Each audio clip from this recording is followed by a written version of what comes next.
విఘ్నేశ్వరుడి యొక్క అనుగ్రహాన్ని పొందడానికి భాద్రపద మాసంలో వచ్చేటటువంటి శుక్లపక్ష చవితి నాడు ఉపాసన చేస్తారు, వ్రతం చేస్తారు. ఆ వ్రతం మీ అందరికీ తెలుసు, వినాయక చవితి అని పిలుస్తారు దాన్ని. వినాయక చవితి వ్రతకల్పము అని ఆ వ్రతం చేస్తారు. అయితే మీరు ఒక్క విషయం ఆలోచించండి, విఘ్నం అనేటటువంటిది వద్దని మీరు ప్రతిరోజు ప్రతి క్షణం కోరుకుంటారా? ఒక్క విఘ్నేశ్వర చతుర్థి నాడు కోరుకుంటారా? ప్రతిరోజు ప్రతి క్షణం కోరుకుంటాం విఘ్నం కలగకూడదని. మరి ప్రతిరోజు ప్రతి క్షణం కోరుకునేటటువంటి వారు విఘ్నేశ్వరుని యొక్క వ్రతాన్ని ఒక్క భాద్రపద శుక్లపక్ష చవితి నాడు చేస్తే సరిపోతుందా? లేకపోతే ప్రతిరోజు చెయ్యవలసి ఉంటుందా? అంటే ప్రతిరోజు చెయ్యాలి. ప్రతిరోజు గజానన ప్రార్థన చేస్తున్నాం కదా మనం. మరి ప్రతిరోజు విఘ్నేశ్వర ప్రార్థన చేస్తే ఒక్క విఘ్నేశ్వర చవితి నాడు మాత్రమే వ్రతకల్పాన్ని నిర్ణయించడానికి కారణం ఏదైంది? సాధారణంగా ఏదో పార్వతీ పరమేశ్వరుల మధ్య సంవాదం జరుగుతుంది. సంవాదం జరిగితే పార్వతీదేవి అడుగుతుంది, ఏదో ఒక వ్రతాన్ని అడిగి, ఒక ప్రయోజనాన్ని అడిగి, ఈ ప్రయోజనానికి ఏం చెయ్యాలని అడుగుతుంది. వరలక్ష్మి వ్రతంలా అడిగితే పరమశివుడు చెప్తాడు, ఇదిగో ఈ వ్రతం చెయ్యాలి అని చెప్తాడు.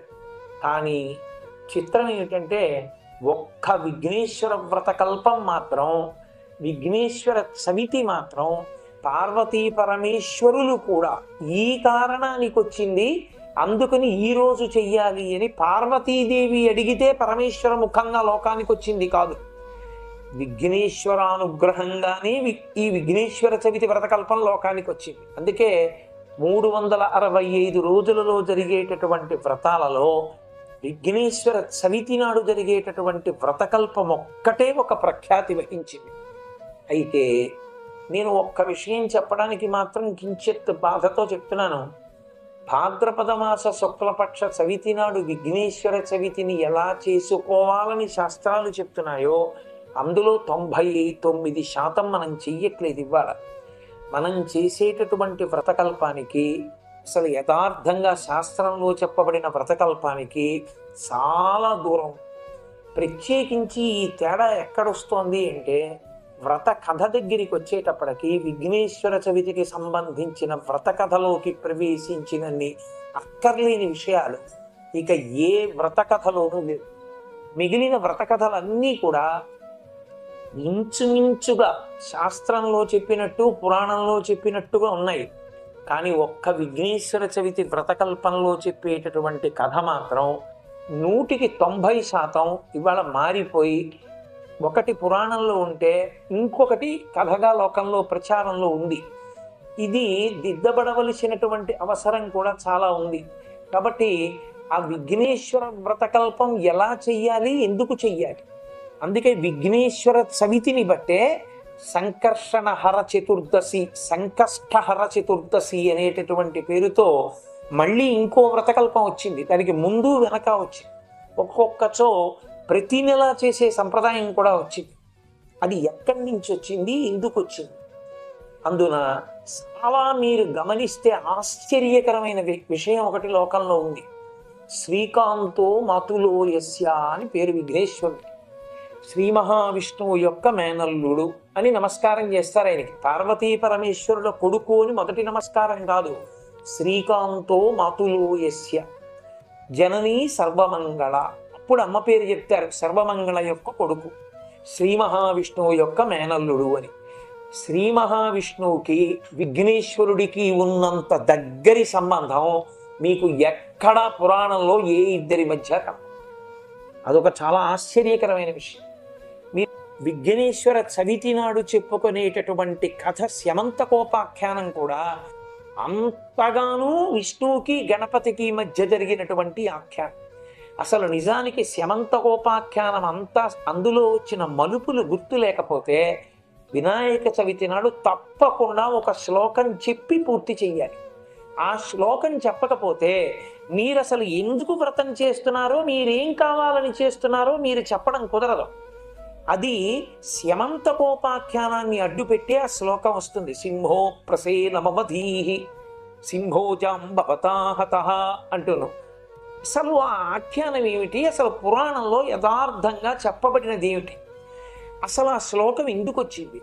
ఆ స్యమంతకోపాఖ్యానానికి ఉన్న గొప్పతనం ఏమిటి? ఈశ్వరావిర్భావ దినము నాడు, అంటే భాద్రపద శుక్ల చవితి నాడు, అమ్మ పార్వతీదేవి, ఆవిడ అన్నపూర్ణి, ఆవిడ ఏం పెట్టలేదు ఆయనకి, సంకల్ప మాత్రం చేత ఏదైనా పెడుతుంది. ఆయనకి ఇష్టం భక్ష్యములు భోజ్యములు, ఈ రెండు వండి పెట్టింది. చక్కగా కడుపు నిండా తిన్నాడు. ఇంకా కొన్ని చేత్తో పట్టుకున్నాడు. అది పిల్లవాడి తత్వం, అందుకే విఘ్నేశ్వరుడు అలా పట్టుకుంటాడు, చేతిలో ఉంటాయి. ఇప్పుడు కడుపు నిండా తినేసి బయటికి పోతూ మళ్ళీ ఓ లడ్డూ చేత్తో పట్టుకుని పెడతాడు పిల్లాడు. ఒరే కాకితం తుంతురా అంటుంది అమ్మ, అయినా సరే వాడు అది పట్టుకుని తింటూ ఆడుకుంటాడు. అలా చేతిలో మోదకం పట్టుకుని ఆయన ఏదో అలా తిరుగుతూ చంద్రలోకానికి వెళ్ళాడు. వెడితే చంద్రుడు చూశాడు విఘ్నేశ్వరుడు. ఆయన పొట్టిగా ఉండి పెద్ద లంబోదరం విశాలాక్షం వందేహం గణనాయకం అని కదా. ఆయన నడిచి వెడుతుంటే ఆయన యొక్క స్థూల స్వరూపాన్ని చూసి బాహ్య స్వరూపాన్ని, నువ్వు చూడ్డానికి ఇలా ఉన్నావేమిటి అని పక పక పక పక నవ్వాడు. గణపతి చూశాడు. చూసి ఆయన అన్నారు, నేను పైకి అందంగా ఉండకపోవచ్చు, కానీ నేను భక్తుల పాలిట ప్రసన్నుణ్ణి, నేను లోకానికి ఉపకారం చేస్తాను. నువ్వు పైకి అందంగా ఉంటావు, కవులందరూ అందుకే చంద్రముఖి అని వర్ణిస్తూ ఉంటారు. చాలా బాగుంటావు, కానీ లోపల అన్ని మచ్చలే. 27 మందిని పెళ్లి చేసుకుని 26 మందిని ఎదురుపెట్టి ఒక్క రోహిణితో ఉన్నావు. దానివల్ల నీ మామగారు దక్ష ప్రజాపతి నిన్ను శపించాడు. గురువుగారి భార్యని చూడకుండా తారతో కలిసి కొన్నాళ్ళు ఉన్నావు, అదో శాపకారణమైంది నీకు. మళ్ళీ బుధుడు జన్మించాడు. ఇన్ని దోషాలు నీ ఎందున్నాయి. పైకి అందం ఎవడికి కావాలి? లోపలి సౌందర్యం గొప్పది. పైన అందం గొప్పదా, లోపల సౌందర్యం గొప్పదా అంటే లోపలి సౌందర్యం గొప్పది. అది లేనివాడవు నువ్వు, ఉన్నవాడను నేను. నేను లోకోపకారం చేస్తాను, ప్రార్థన చేస్తే విఘ్నాలు తీస్తాను. నువ్వు నన్ను చూసి నవ్వావు. నేను ఏనుగు ముఖంతో రావడానికి కారణం గజాసుర సంహారం చెయ్యాలి కాబట్టి ఏనుగు ముఖంతో వచ్చాను. నన్ను చూసి నువ్వు నవ్వావు కనుక, నువ్వు అందంగా ఉంటాననేటటువంటి అతిశయంతో ప్రవర్తిస్తున్నావు కనుక, గర్వము అహంకారము మనిషిని పాడు చేస్తాయి కనుక, ఇక నుండి ఎవరు నీ వంక చూస్తారో వాళ్ళందరికీ నీలాప నిందలు కలుగుగాక. అంటే వాళ్ళు చెయ్యకపోయినా వాళ్ళు తప్పు చేశారని వాళ్ళ మీద ఆరోపణ వస్తుంది. దాని వలన కీర్తి నశించిపోతుంది, అపకీర్తి వస్తుంది అన్నారు. మరునాడు చంద్రుడు ఉదయించాడు. ఈ వార్త ప్రపంచమంతా తెలిసింది. చంద్రుణ్ణి కానీ చూస్తే నీలాప నిందలు వస్తాయి. చీకటి పడిన తర్వాత ఎవరికో ఏదో పని ఉందనుకోండి, బయటికి వెళ్ళవలసి వస్తే ఉత్తరీయం అడ్డు పెట్టుకుని, ఈ చంద్రుడు ఒకట్రా ఆకాశంలో, అంత విఘ్నేశ్వరుడు చెప్పించాడు, సిగ్గు లేదైనా తిరుగుతూ ఉంటాడు అలాగా, ఎక్కడ చూసామంటే నీలాప నిందలు వస్తాయని అందరూ చీకటి పడేటప్పటికి ఎటున్నాడో చూడండి బాబా, అటువైపు చూడకండి అని తిరుగుతుండేవారు. దాంతో చంద్రుడు సిగ్గుపడి, అంటే ఎవరు అహంకారముతో లోకోపకారము చేసేటటువంటి వారిని అధిక్షేపిస్తారో వారు లోక నిందకు గురం. ఇప్పుడు అందరూ నిందిస్తే ఆయన అహంకారం విరిగిపోయి సిగ్గుపడిపోయి సముద్రంలోకి. అందుకే పాల సముద్రాన్ని చిలికినప్పుడు చంద్రుడు కూడా పైకి రావడానికి కారణం అదే. పాల సముద్రంలోకి వెళ్ళి దాక్కున్నాడు, అందులో ఉండిపోయాడు. ఇప్పుడు చంద్రుడు లేకపోతే ఓషధులు ప్రకాశించవు, ఓషధులు ప్రకాశించకపోతే అనారోగ్యం తగ్గదు. చంద్రుడు లేకపోతే ఆకాశానికి అందం లేదు, చంద్రుడు లేకపోతే చల్లతనం లేదు. కాబట్టి ఇప్పుడు దేవతలందరూ వెళ్ళి గణపతిని ప్రార్థించారయ్యా, చంద్రుడు లేకపోతే ఓషధులు ప్రకాశించట్లేదు, ఓషధులు ప్రకాశించకపోతే మాకెవ్వరికీ కూడా, అంటే మనుష్య జాతికి అనారోగ్యం కలిగితే అనారోగ్యాన్ని పోగొట్టుకోగలిగినటువంటి స్థితి లేకుండా పోయారు. కాబట్టి మీరు మళ్ళీ చంద్రుణ్ణి క్షమించండి అన్నారు. అంటే ఆయన అన్నారు, ఈ మాట చంద్రుణ్ణి చెప్పమనండి, నాది పొరపాటు అయిపోయింది అని ఒక్క మాట వాడిని అనమనండి. తప్పు చేశాడు రైటే, కానీ నేను తప్పు చేశానని ఒప్పుకున్న ఉత్తర క్షణంలో క్షమాభిక్ష పెడతాను. ఋషులు వెళ్ళి పాల సముద్రం దగ్గర నిలబడి చెప్పారు, వాళ్ళు చూడరుగా మరి చంద్రుణ్ణి. అందుకని వాళ్ళు పాల సముద్రం దగ్గర నిలబడి చంద్రా అని పిలిచి, నువ్వు గబుక్కుని బయటికి రాకు అని, మేము చెప్పేది విను, ఒక్కసారి విఘ్నేశ్వరుడి దగ్గరికి వెళ్ళి ఆయన పాదాల మీద పడి క్షమార్పణ అడుగు, లోకం అంతా బాధపడుతోంది నువ్వు లేక అన్నారు. అప్పుడు ఎవ్వరూ లేకుండా చూసి చంద్రుడు విఘ్నేశ్వరుడి దగ్గరికి వచ్చి ఆయన కాళ్ళ మీద పడి చెంపలేసుకుని క్షమార్పణ చెప్పాడు. ఆయన ఎంత ఉదార హృదయం ఉన్నవాడంటే విఘ్నేశ్వరుడు, నిన్ను క్షమించాను పోరా అన్నాడు అనుకోండి, చంద్రుడు సంతోషంతో నాట్యం చేయాలి. ఒరేయ్, తప్పు చేసిన వాడు బుద్ధి తెచ్చుకుని మారాడు రా, ఇంతకన్నా లోకంలో ఏం కావాలని తాను నృత్యం చేశాడు. విఘ్నేశ్వరుడు నృత్యం చేశాడు. అందుకే గణపతి రూపాలలో నృత్య గణపతి అని ఒక రూపం వచ్చింది. అందుకంటే గణపతి నృత్యం చేస్తే అంత అందంగా ఉండదు. ఆయనతో నృత్యం చేయించమని కోరుకోకూడదు ఎవరు. ఎందుకంటే ఆయన యొక్క రూపం అలా ఉంటుంది. అది నృత్యమునకు అనుగుణమైనది కాదు. కానీ ఆయన నృత్యం చేశారు అంటే పక్కన ఎవరో నటువాంగం వేస్తే నృత్యం చేసిన వారు కాదు. తన మనస్సులో ఆనందము పట్టనంత కలిగితే దాన్ని అభివ్యక్తం చేయడానికి ఆయన నృత్యం చేశారు. అంత ఆనందం ఎందుకు కలిగింది? తనకేదో కలిసి రాలేదు. తప్పు చేసిన వాడు తప్పు ఒప్పుకున్నాడు, మారాడు జీవితంలో. అంటే అంత అమృత భాండం లాంటి హృదయం ఉన్నవాడు. కాబట్టి ఇప్పుడు ఆయన నృత్యం చేసి అన్నారు, నీ శాపాన్ని నేను బాగా తగ్గించేస్తున్నాను. ఏ భాద్రపద శుక్లపక్ష చవితి నాడు నేను ఆవిర్భవించినటువంటి రోజున నేను చంద్రమండలానికి వచ్చినప్పుడు నన్ను చూసి నువ్వు నవ్వావో, ఆ ఒక్క రోజే నిన్ను చూడకూడదు. ఆ ఒక్క రోజు నిన్ను చూస్తే నీలాపనిందలు వస్తాయి. మిగిలిన రోజులలో ఇబ్బంది లేదు. హాయిగా చక్కగా మళ్ళీ చంద్రమండలంలో ప్రకాశించమని సంతోషంగా వెళ్ళిపోయాడు. సరే, ఈ కథ ఇలా నడుస్తోంది, లోకం నడుస్తోంది. భాద్రపద శుక్లపక్ష చవితి నాడు ఎవరూ చంద్రుణ్ణి చూడలేదు. కాసేపది అలా ఉంచారు. ఇంకొక వైపుకి రండి, ఇంకొక పార్శ్వానికి రండి. శ్రీకృష్ణ భగవానుడు ద్వారకానగర నిర్మాణం చేసి ఉగ్రసేనుడి చేత రాజ్యాన్ని నిర్వహింపచేస్తున్నాడు. అదే పట్టణంలో అక్రూరుడు, కృతవర్మ, శతధన్వుడు అని ముగ్గురు. ఈ ముగ్గురిలో అక్రూరుడు మహాభక్తుడు. నవవిధ భక్తులలో వందనానికి అక్రూరుణ్ణే పర్యాయ పదంగా చెప్తాం. ఆయన రథంలో వెళ్ళిపోతుంటే నందవ్రజం దాకా వెళ్ళేటప్పటికీ ఆ చిన్ని కృష్ణుడు, బలరాముడు వీళ్ళిద్దరి యొక్క పాదముద్రలు కనపడ్డాయి. ఆవుల్ని దూడల్ని తోలుకుని వెళ్ళినటువంటి పాదముద్రలు చూశాడు. ఒక్కసారి రథాన్ని ఆపాడు. తద్దర్శనాక్లాద నివృద్ధ సంభ్రమ ప్రేమ్నోర్ధరోమాశ్రుషలాకులీక్షణ రథాధవస్కంధ్య సతీష్వచేష్టత ప్రభోరముణ్యంగ్రిదచాస్వహో ఇతి. వ్యాసుడు సంస్కృత మూలంలో అంటాడు, నా స్వామి బలరామకృష్ణుడు ఇలా వెళ్ళారు, వాళ్ళ పాదముద్రలు అదిగో దివ్యమైన చిహ్నములు కనపడుతున్నాయి. వాళ్ళు నడిచి వెళ్ళిన చోట నీ రథం మీద వెళ్ళనని ఒక స్వర్ణదండం పడిపోయినట్టుగా రథంలోంచి కింద పడి ఆ మట్టిలో తుల్లాడు. అంతటి భక్తుడు అక్రూరుడు. అందుకే వందనానికి అక్రూరుణ్ణి మారుపేరుగా చెప్తారు నవవిధ భక్తుల్లో. అటువంటి అక్రూరుడు ఆ ద్వారకానగరంలో ఉన్నాడు. అంతటి మహాభక్తుడైన అక్రూరుడు ఉన్న కారణం చేత ఉపద్రవాలు వచ్చేవి కావు ద్వారకానగరానికి. ఒక్క మహాభక్తుడు ఉంటే ఊరంతా రక్షింపబడుతుంది. కాబట్టి ఊరు రక్షింపబడుతోంది. ఆయన మహాకృష్ణ భక్తుడు. ఇది ఇలా ఉండగా సత్రాజిత్తు అనబడేటటువంటి ఒక ఆయన సూర్య భగవానుణ్ణి ఉపాసన చేశాడు మంత్రముల చేత. సూర్యుడు ఎదురుగుండా సాకార రూపంలో కనబడ్డాడు. సూర్యుని యొక్క తేజస్సు అటువంటిది, దుర్నిరీక్షుడు ఆయన సాకార రూపంలో నడిచి వస్తుంటే ఆయన తేజస్సా, ఆయన మెడలో ఉన్న మణి తేజస్సా అన్నది అర్థం కానంత తేజస్సుతో వెలిగిపోతోంది ఒక మణి. చూశాడు సత్రాజిత్తు. మీ మెడలో ఉన్న మణి ఏమిటి అని అడిగాడు. దీన్ని శమంతక మణి అంటారు. ఇది రోజుకి కొన్ని బారువుల బంగారం పెడుతుంది, అంత గొప్పది అన్నాడు సూర్యుడు. వాళ్ళిద్దరూ మిత్రులు, సత్రాజిత్తు సూర్య భగవానుడు.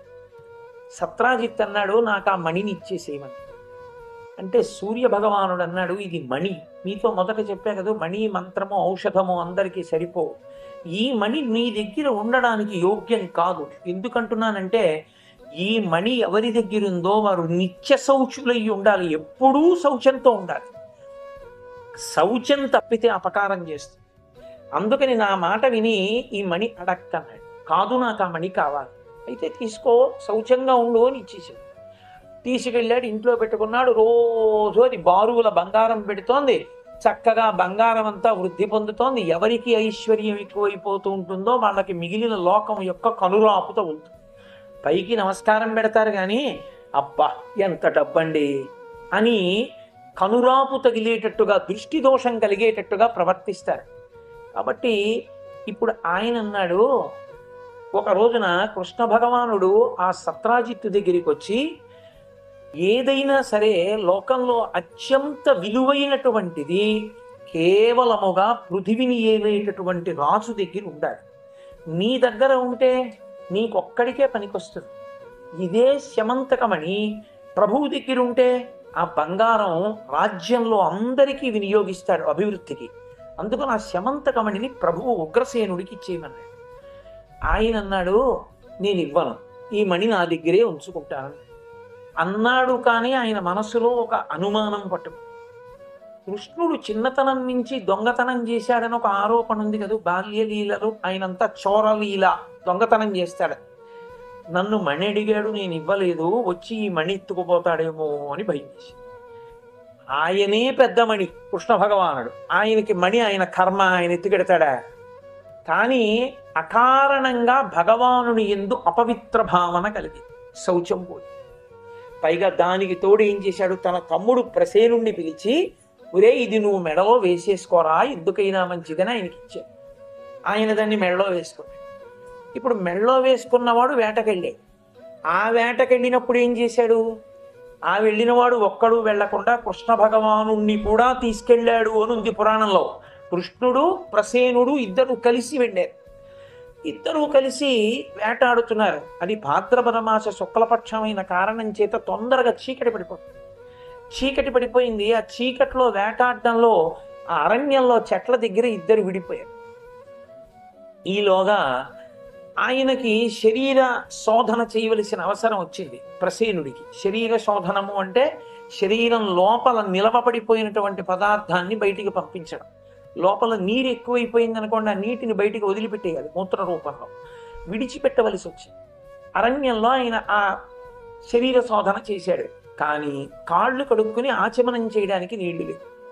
ఎప్పుడైతే శౌచము లేని శరీరం మీద మణిని ధరించాడో అది వెంటనే ప్రతికూల ప్రభావాన్ని చూపిస్తుంది.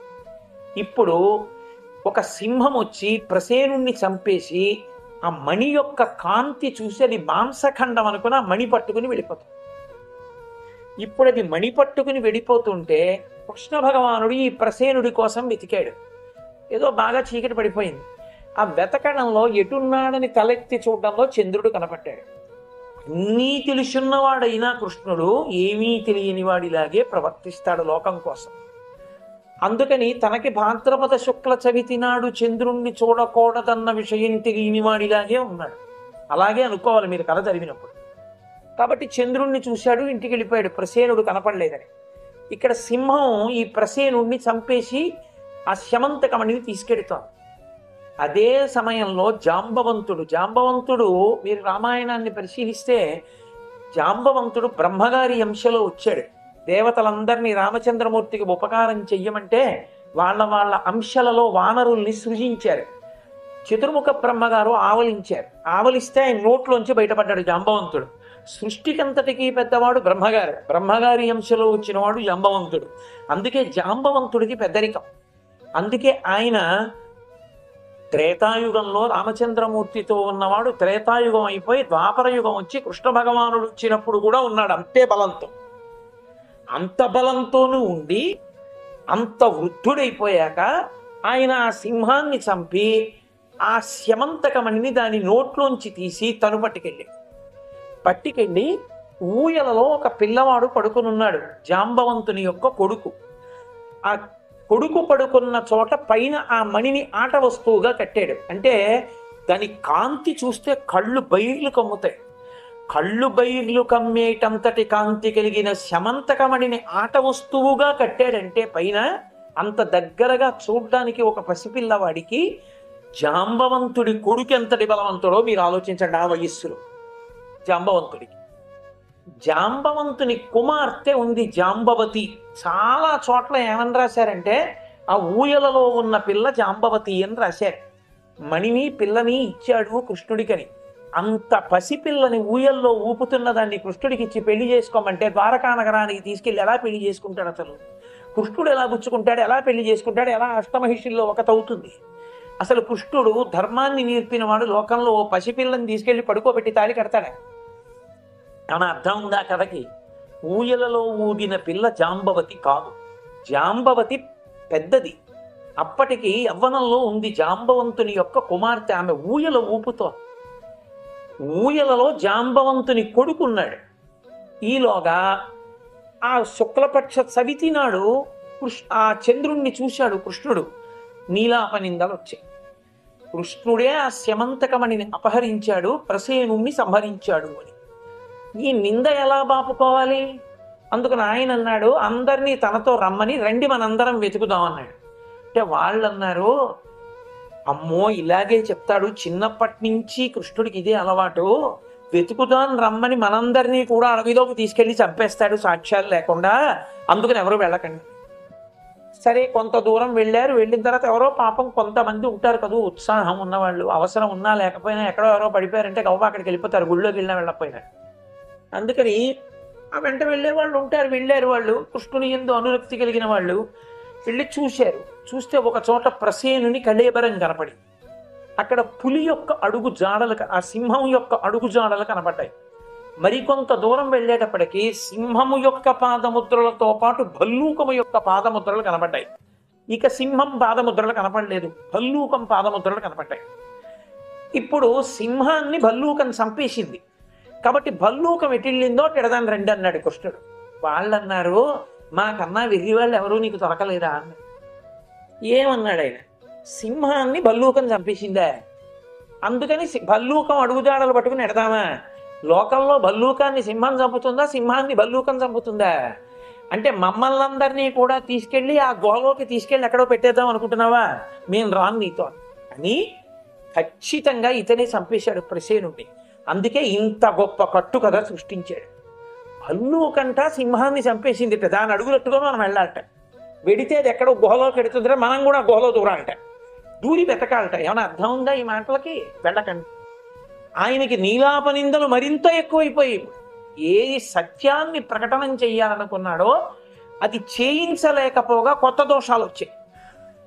ఇప్పుడు తానొక్కడే గుహలోకి వెళ్ళాడు. ఆ చీకట్లో సొరంగ మార్గంలో గుహ దగ్గరికి వెళ్ళాడు. వెళ్ళేటప్పటికీ ఆ జాంబవంతుని కుమార్తె యవ్వనంలో ఉన్న పిల్ల ఊయల ఊపుతూ ఆ కాంతి చూసింది, కృష్ణుని యొక్క కాంతిని. ఇలా తల తిప్పి చూసింది. ఆయన సొరంగ మార్గంలో వచ్చి గుహ దగ్గర నిలబడి ఉన్నాడు. ఎదురుగుండా కనపడుతోంది శమంతకమణి ఊయల మీద. అదే కదూ ఆయనకి కావాలి.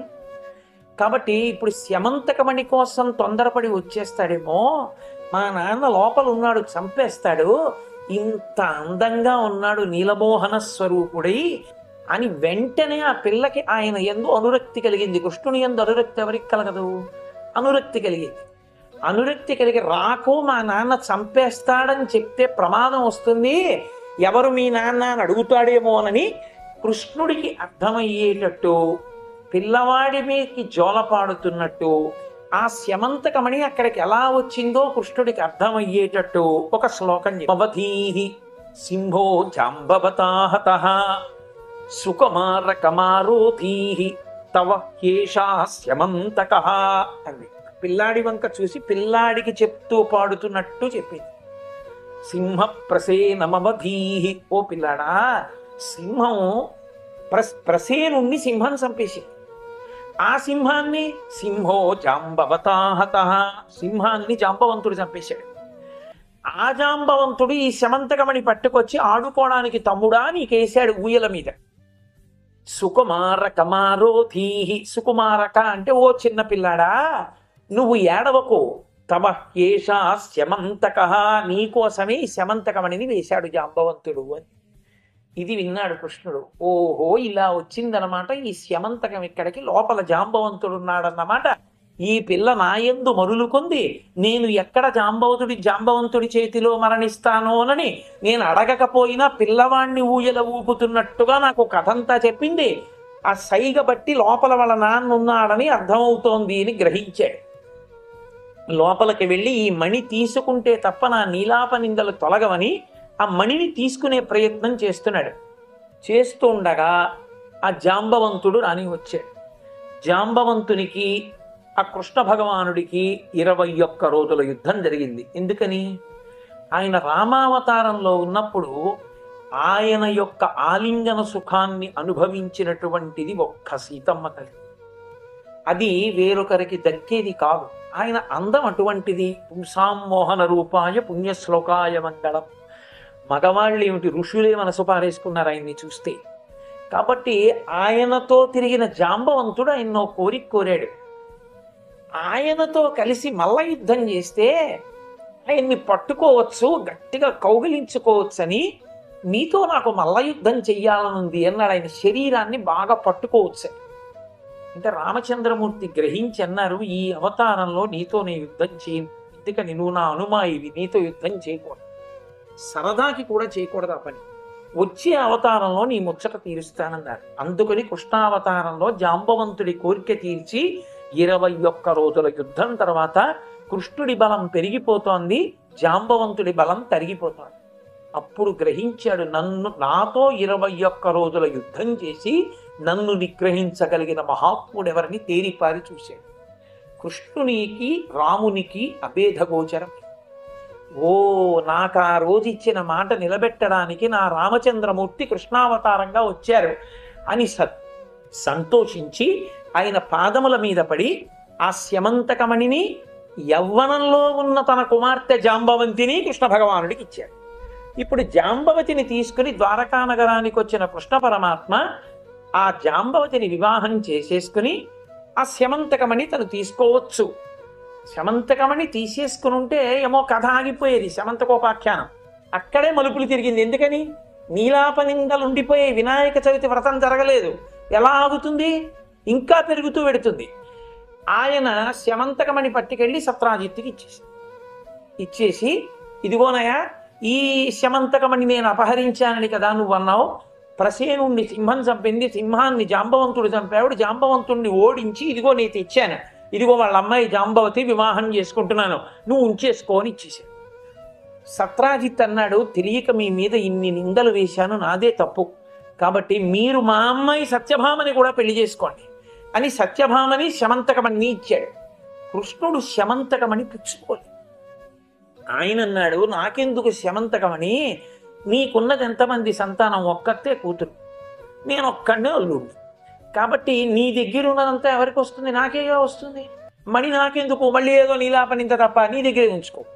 ఇదిగో తెచ్చాడు సత్యభామను, అందుకే పెళ్లి చేసుకున్నాడు, చేసుకుని మళ్ళీ మడెట్టుకుపోయాడు అంటారు. అందుకే నీ దగ్గర మణి ఉంచుకో, సత్యభామను చేసుకుంటానని సత్యభామని కళ్యాణం చేసుకున్నాడు. ఇప్పుడు శమంతకమణి ఆయన దగ్గర ఉంది, సత్రాజిత్తు దగ్గర. భగవంతుని పట్ల ఇంత నింద చేసి శౌచం లేనటువంటి ఆ సత్రాజిత్తు దగ్గరికి వెళ్ళిన మణి ఊరుకుంటుందా? అది వ్యతిరేక ఫలితాన్ని ఇవ్వడంలో ఒకానొకప్పుడు పాండవులందరినీ కూడా చిన్నపిల్లలుగా ఉన్నప్పుడు లాక్షాగృహంలో లక్క ఇంట్లో పెట్టి దహించారు కౌరవులు. వాళ్ళు ఏదో సొరంగ మార్గంలో తప్పుకున్నారు.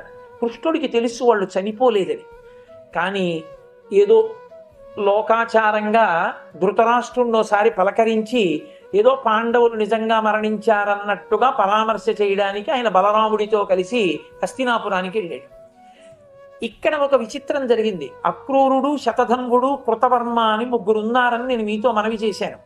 ఈ ముగ్గురు సత్రాజిత్తుని అడిగారు, మీ అమ్మాయిని మాలో ఎవరికైనా ఇచ్చి పెళ్లి చెయ్యి అని అడిగారు. సత్రాజిత్ అన్నాడు, మీ ముగ్గురులోనే ఎవరికో వాళ్ళకి ఇస్తాను, తప్పకుండా ఇస్తాను సత్యభామన అనేవాడు.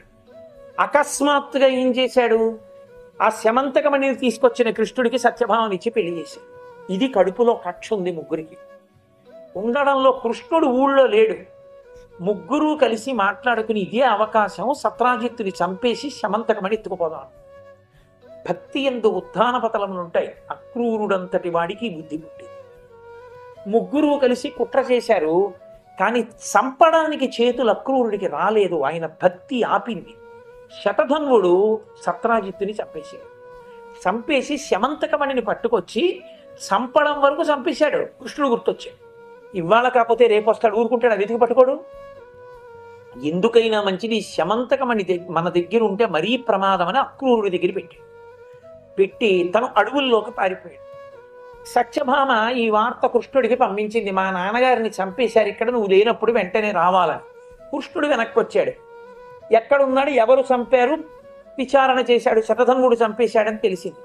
కృష్ణుడు వస్తున్నాడని తెలిసి చాలా బాధపడి ఇంత తప్పు చేశానని చెప్పి సిగ్గుపడిపోయి శమంతకమణిని పట్టుకుని అక్రూరుడు కాశీపట్టణానికి వెళ్ళిపోయాడు. ఇక మిగిలిపోయిన వాడు శతధన్వుడు అడవిలో తిరుగుతున్నాడు. ఇప్పుడు కృతవర్మ కృష్ణుడి చేతిలో ఎలాగో మరణిస్తాడు. ఈ శతధన్వుణ్ణి వెతికి పట్టుకోవడానికి బలరామకృష్ణులు రథం మీద వెళ్ళారు. ఆ శతధన్వుడు విడుతున్న గుర్రం ఈ వెనక తరువుకొస్తున్న రథం యొక్క వేగాన్ని తట్టుకోలేక బోర్లగిలా పడిపోయింది, ఇక పరిగెత్తలేక. నయా నయా, వాహనం మీద వెళ్ళని వాడిని వాహనం మీద వెంబడించకూడదు. అందుకని అన్నయ్య నువ్వు ఇక్కడే ఉండు, నేను వెళ్ళి ఆ శతధన్వుణ్ణి పట్టుకుని చంపేసి వాడి అంగీలో ఉంటుంది ఆ శమంతకమణి, నేను పట్టుకొస్తానన్నాడు. బలరాముడు అన్నాడు, అయితే నేను రథంలో కూర్చుంటాను, నువ్వు వెళ్ళి పట్టరా అన్నాడు. కృష్ణుడు పరిగెడుతున్నాడు, ముందు శతధన్వుడు పరిగెడుతున్నాడు.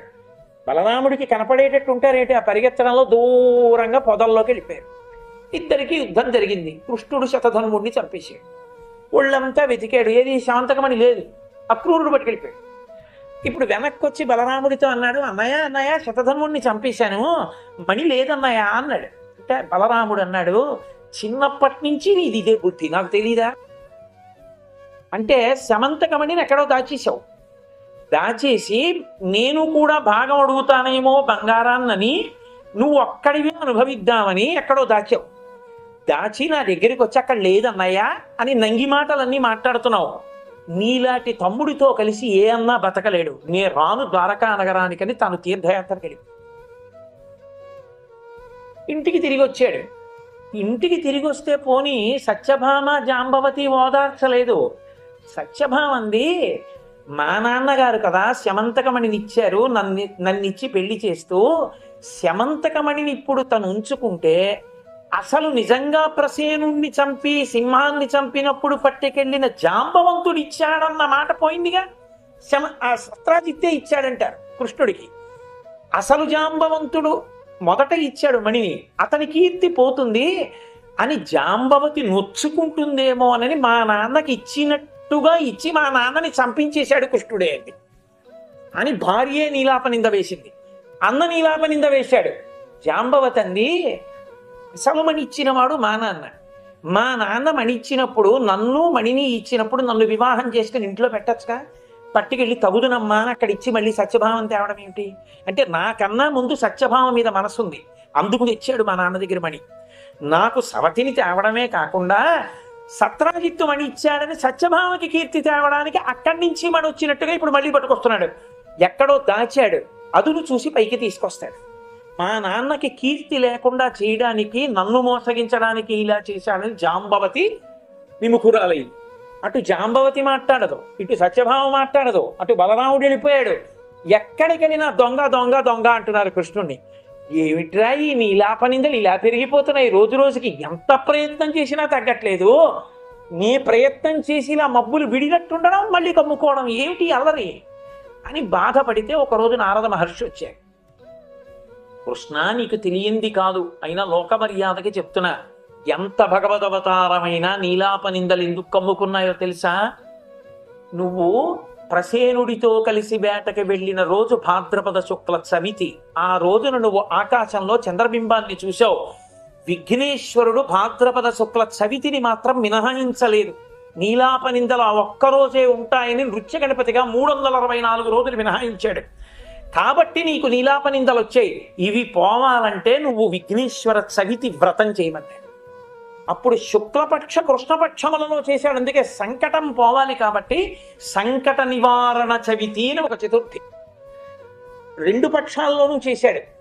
అందుకే ఇప్పటికీ మీకు పంచాంగంలో కనపడుతూ ఉంటుంది ఆ పేరుతో. ఆ భాద్రపద శుక్లపక్ష చవితి నాడు కృష్ణ భగవానుడు సశాస్త్రీయంగా వినాయక వ్రతం చేస్తే విఘ్నేశ్వరుడు ప్రత్యక్షమయ్యాడు. మేనమామ కదు మరి. శ్రీకాంతో మతులో యస్య, నిన్న మీకు చెప్పాక విష్ణువుకి గణపతికి ఎంత దగ్గరి తత్వ అనుబంధం ఉంటుందో. కనపడన్నాడు, మావయ్య నీ నీలాపనిందలన్నీ పోతాయి, ఒక్కటే మార్గం ఏమిటో తెలుసా? అక్రూరుణ్ణి కాశీపట్టణానికి కబురు చేసి పిలిపించు, అన్నీ విడిపోతాయి. ఏముంది గణపతి అనుగ్రహం కలిగితే అంటే? కృష్ణుడు అన్నాడు, నేను కాబట్టి కష్టపడి నీలాపనిందలు తొలగించుకున్నాను. మరి లోకంలో వాళ్ళు భాద్రపద శుక్ల చవితి నాడు తెలియక నీ చంద్రబింబాన్ని చూస్తే ఇలా నీలాపనిందలు వస్తే ఎవరు తట్టుకోగలరని అడిగాడు. మామయ్య, ఏ శమంతకోపాఖ్యానం నన్ను ఆ చంద్రబింబాన్ని చూడటం వల్ల నా శాప కారణంగా నిన్ను చుట్టుకుందో ఈ కథని వినడమే. ఈ శమంతకోపాఖ్యానాన్ని వినాలి. విని అక్షతలు చేత్తో పట్టుకొని కథ విని ఆ అక్షతలు శిరస్సున చల్లుకుంటే పొరపాటున చంద్రబింబం చూసినా సరే నీలాపనిందలు రావు. నీలాపనిందలు వస్తే ఇంకా బుద్ధి పనిచేయదు. అన్ని కష్టాలు, అంత అపకీర్తి వస్తే బుద్ధి భ్రంశమై ఖేదాన్ని పొందుతాడు. అలా పొందకుండా ఉండాలంటే నా వ్రతాన్ని చెయ్యడమే. నువ్వు ఎలా చేశావో అలాగే శుక్లపక్ష చవితి నాడు చెయ్యాలన్నాడు. అప్పటి నుంచి భాద్రపద శుక్లపక్ష చవితి నాడు వినాయక వ్రతం చేసి మనం ఈ కథని చెప్పుకుంటాం. ఈ కథలో అన్ని శ్లోకములను చెప్పినా చెప్పకపోయినా ఒక్క జాంబవతి చెప్పినటువంటి శ్లోకాన్ని మాత్రం తప్పకుండా చెప్పాలి. ఎందుకు చెప్పాలో తెలుసా? సుకుమారక అంటే అక్కడ ఉయ్యాలలో పడుకున్న పిల్లవాడు అవడప్పుడు కష్టం వస్తే, నీలాపనిందలు వస్తే తట్టుకోలేనని భయపడుతున్న మనమే సుకుమారులు. కాబట్టి కథంతా చెప్పడం చేత కాకపోతే ఈ ఒక్క శ్లోకం చెప్పమన్నారు విష్ణు పురాణంలో. ఏదా శ్లోకం అంటే సింహ ప్రసేనమవధీ సింహో జాంబవతాహత సుకుమారకమారోధీ తవ ఏషా స్యమంతక. ఓ సుకుమారక అంటే మనమే, ఏడవకురా, అదిగో ఆ పైన కథ ఉంది కదా, ప్రసేనుండి సింహం చంపింది, సింహాన్ని జాంబవంతుడు చంపాడు, ఈ శమంతకమని అక్కడి నుంచి వచ్చింది. ఈ కథని నువ్వు ఒక్కసారి జ్ఞాపకం చేసుకుని ఈ శ్లోకాన్ని ఒక్కసారి చెప్పుకుంటే సుకుమారక మారోధీ, ఏడవవద్దు, ఏడవవలసిన అవసరం నీకు కలగదు అని విఘ్నేశ్వరుడి అభయం శ్లోకంలోకి వచ్చేసింది. అందుకే ఆ శ్లోకం అంత ప్రఖ్యాతి వహించింది. ఈ శ్లోకం చెప్పి పూర్తి చేయాలి.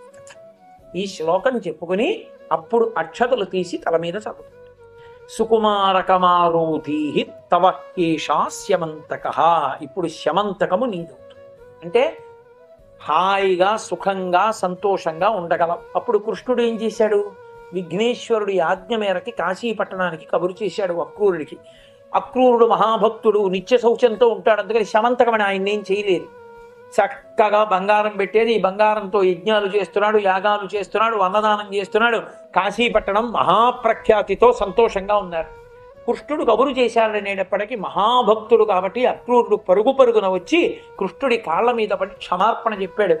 ఎందుకు చేశానో తెలియదు, ఆవేశంలో ఆ కృతవర్మ శతధంగుడు నేను కలిసి సత్రాజిత్తుని చంపడానికి ప్రణాళిక వేసిన మాట నిజమే. సరే, జరిగింది జరిగిపోయింది, వదిలిపెట్టు, నువ్వు ద్వారకా నగరంలో ఉండు అన్నాడు. అక్రూరుడు అన్నాడు, తప్పకుండా నేను ద్వారకా నగరంలోనే ఉంటానన్నాడు. అని శమంతకమణిని కృష్ణుడికి ఇచ్చాడు. కృష్ణుడు అన్నాడు, ఈ శమంతకం నాకు నీ దగ్గరే ఉంచుకో, మహాభక్తుడివి కనుక నీ దగ్గర ఉంచుకుంటే ఏ ఆపద రాదు, దేశం సుభిక్షంగా ఉంటుంది. అందుకే తవ ఏషా శమంతక. అంత భక్తి తత్పరతతో శమంతకమణిని చేతిలో పట్టుకుంటే ఎంత ఐశ్వర్యం, ఎంత సంతోషంతో భక్తితో అక్రూరుడు బతకగలిగాడో అలా బ్రతకగలిగిన స్థితి మీకు వినాయక వ్రతకల్ప కథ వినడం వల్ల వస్తుంది. అందుకని అక్షతలు వేసుకుని ఆ శ్లోకం చెప్పుకోండి. శాసన పరైహిమదాచార్య పురోగమైః సర్వైశ్చ పూర్వైరాచార్యైః సత్కృతాయాస్తు మంగళం. మంగళం కోసలేంద్రాయ మహనీయ గుణాత్మనే చక్రవర్తి తనూజాయ సర్వభౌమాయ మంగళం. ఉమాకాంతాయ కాంతాయ కామితార్థప్రదాయినే శ్రీగిరీశాయ దేవాయ మలినాథాయ మంగళం. కరచరణకృతం వా కర్మ వాక్కాయజం వా శ్రవణనైనజం వా మానసం వాపరాధం విహితమభిహితం వా సర్వమేత్తక్షమస్వ. శిరసి కరుణాబ్ధే శ్రీ మహాదేవ శంభో. సర్వం శ్రీ ఉమామహేశ్వర బ్రహ్మార్పణమస్తు. స్వస్తి.